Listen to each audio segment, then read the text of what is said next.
Good evening बच्चों। आज मैं आपको घन संख्या के बारे में बताऊंगी। घन संख्या वह संख्या होती है जिसको उसी संख्या से अगर 3 बार गुना करते हैं तो जो संख्या आती है वो घन संख्या होती है। जैसे दो का घन बने 2 का क्यूब। घन का मतलब इसको 3 बार गुना करना, यानी कि 2 को 3 बार गुना करते हैं। 2 गुना 2 गुना 2 यानी कि 2 दूना 4, 4 दूना 8। तो ये 8 जो हुआ, 8 एक घन संख्या है। ठीक है, अब हम लोग देखेंगे कि पूर्ण घन संख्या ज्ञात करना। कोई भी संख्या आपको दिया हुआ है तो वो संख्या पूर्ण घन संख्या है या नहीं, वो किस तरह से आप ज्ञात कीजिएगा। तो उसे ज्ञात करने के लिए सबसे पहले हम दिए गए संख्या का अभाज्य गुणनखंड निकालते हैं। तो जैसे दिया गया संख्या है 3087, एक उदाहरण लेते हैं तो इसका अभाज्य गुणनखंड निकालते हैं। अभाज्य गुणनखंड निकालने के लिए कैसे करते हैं, ये चूँकि ये संख्या विषम संख्या है, 2 से नहीं जाएगा, 3 से देते हैं। 3 एकम 3, 0, 3 दूना 6, 3 नवा 27, फिर 3 से जाएगा, 3 3 तिया 9, 3 चौके 12, 3 तिया 9। अब 3 से नहीं जाएगा क्योंकि इसका सबका एडिंग 10 आ जा रहा है, तो 3 से नहीं जाएगा। अब 7 से देते हैं, 7 चौके 28, 7 नवा 63, फिर 7 से जाएगा, 7 7 49, फिर 7 से जाएगा, 7 एकम 7। तो ये जो 3087 है, इसका अभाज्य गुणनखंड हुआ 3 गुना 3 गुना 7 गुना 7 गुना 7। अब देखते हैं इसमें, देखिए 3 केवल 2 ही बार आया है, यानी कि इसका त्रिक नहीं बन रहा है। जबकि 7 जो है 1 2 3 3 बार आया है, यानी इसका त्रिक बन रहा है। क्योंकि अभाज्य गुणनखंड में 3 का त्रिक नहीं बनता है, त्रिक नहीं बनता है, नहीं बना है। इसलिए 3087 एक पूर्ण घन संख्या नहीं है। ठीक है, अगर इसका त्रिक बन जाता, दोनों संख्या का ही त्रिक बन जाता, या फिर दूसरी संख्या भी रहती उसका भी त्रिक बन जाता, तो वो संख्या जो है एक पूर्ण घन संख्या होता। इस तरह से हम लोग किसी भी संख्या को उसका अभाज्य गुणनखंड निकाल करके देख लेंगे कि त्रिक बनता है कि नहीं। अगर त्रिक बनता है तो वो संख्या दिया गया जो संख्या है वो एक पूर्ण घन संख्या है, और अगर त्रिक नहीं बनता है तो वो एक पूर्ण घन संख्या नहीं है।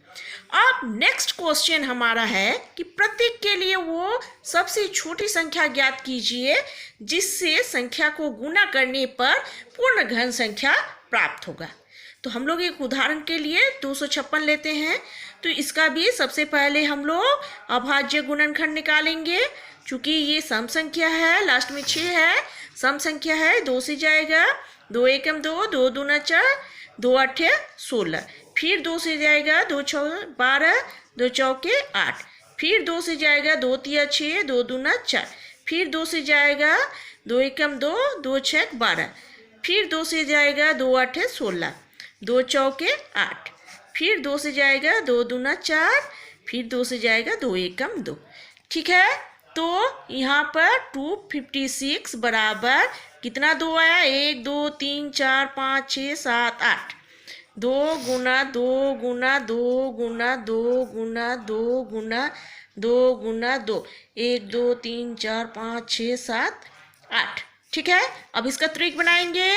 यहाँ पर 3 2 को लिए एक त्रिक बना, फिर 3 2 को लिए एक त्रिक बना, लेकिन देखिए यहाँ पर 2 बच जाता है, 2 2 बच जाता है। कितने 2 की आवश्यकता है, एक 2 की आवश्यकता है, यानी कि 256 के गुणनखंड में एक और 2 की आवश्यकता है। ठीक है, आवश्यकता है, इसलिए 256 को 2 से गुना करने पर यह एक पूर्ण घन संख्या बन जाएगी। ठीक है, तो जिसका भी आपका त्रिक नहीं बनेगा उसमें जितने संख्या को गुना करने की आवश्यकता है, जैसे यहाँ पर 2 ही 2 है और एक 2 से गुना कर लेंगे तो इसका भी त्रिक बन जाएगा, इसलिए हम इसको 2 से गुना कर रहे हैं। अगर मान लीजिए 1 ही 2 बच जाता है तो हमको और 2 की आवश्यकता रहती है, तो यानी कि 2 दूना 4 से गुना करना पड़ता है।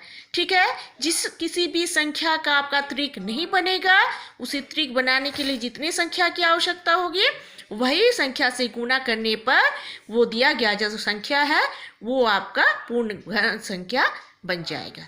ठीक है, इसी तरह से अगर आपको क्वेश्चन दिया रहेगा कि प्रत्येक संख्या में वो सबसे छोटी संख्या ज्ञात कीजिए जिससे संख्या को भाग देने पर एक पूर्ण घन संख्या बन जाएगी, तो इसी संख्या को हम लोग लेते हैं। तो इसका गुणनखंड आप लोग निकाल लीजिएगा, जो भी संख्या दिया रहेगा उसका गुणनखंड निकाल लीजिएगा। तो इसी 256 को ही लेते हैं, तो 256 का हम गुणनखंड पहले ही निकाल चुके हैं। तो इसमें कितना हुआ, 2 गुना 2 गुना 2 गुना 2 गुना 2 गुना 2। अब इसका भी त्रिक बनाएंगे, 3 3 हमारा 2 बच गया, यानी कितना संख्या से हम भागा देंगे, माने ये 2 को हटाने के लिए हम 2 गुना 2 यानी 4 से अगर भागा देते हैं तो ये दोनों 2 कट जाएगा, यानी कि हमारा यही केवल त्रिक संख्या वाले 2 ही बच जाएगा। यानी कि इस संख्या को 256 को 2 गुना 2 यानी 4 से भाग देने पर यह एक पूर्ण घन संख्या बनेगी। ठीक है, इसका 256 का हम यहाँ पर आपका गुणनखंड निकाले हैं, इसलिए यहाँ पर गुणनखंड निकाल करके नहीं दिखाए हैं, सिर्फ इसको उतार दिए हैं। लेकिन आप लोग जो भी संख्या दिया रहेगा उसका गुणनखंड निकालिएगा, फिर इस तरह से बैठा करके फिर देखिएगा, जिसका त्रिक नहीं बनेगा उतना संख्या से भाग देना पड़ेगा। ठीक है, अब नेक्स्ट क्वेश्चन आपका है कि एक संख्या को 5 से गुना करने पर उसका घन कितना गुना हो जाएगा। तो संख्या को 5 से गुना करने पर घन बराबर, घन का मतलब क्या होता है, 5 का क्यूब, यानी कि कितना गुना, 5 गुना 5 गुना 5।